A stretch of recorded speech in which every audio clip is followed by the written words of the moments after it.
ভৈরব শহরে রোজার শুরু থেকেই কিছু নিত্য প্রয়োজনীয় পণ্যের দাম বাড়তে দেখা গেছে, যা নিয়ে সাধারণ মানুষ বিপাকে পড়েছেন। অসাধু ব্যবসায়ীদের সিন্ডিকেটের কারণে দাম বৃদ্ধির অভিযোগ রয়েছে। এসব সমস্যার সমাধানে সাড়া ফেলেছে বৈষম্য বিরোধী ছাত্র আন্দোলনের উদ্যোগে চালু হওয়া বিনা লাভের দোকান।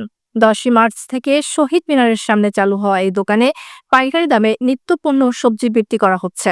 শুরু থেকেই ব্যাপক সাড়া পাওয়া গেছে এবং কয়েক ঘন্টার মধ্যে সব পণ্য বিক্রি হয়ে যাচ্ছে।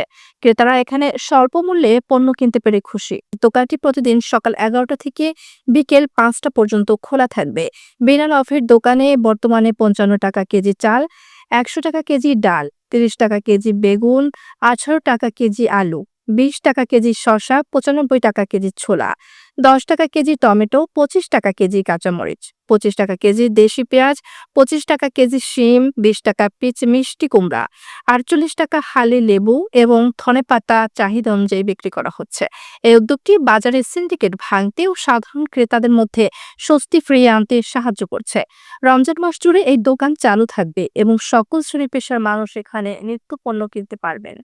আমি সিম কিনলাম 25 টাকা, টমেটো কিনলাম 10 টাকা, শসা কিনলাম 20 টাকা, আলু হইলো 18 টাকা। আলু এখনো নেই, আলু নেব। জনগণের এই যে ইফতার বা রোজার যে সময়টা, এই সময়টায় আমরা চাচ্ছি যে মানুষের দুর্ভোগ লাঘব হোক। দ্রব্যমূল্যের যে সিন্ডিকেট, সেটা ভাঙার জন্যই আমরা আজকের এই আয়োজন করেছি।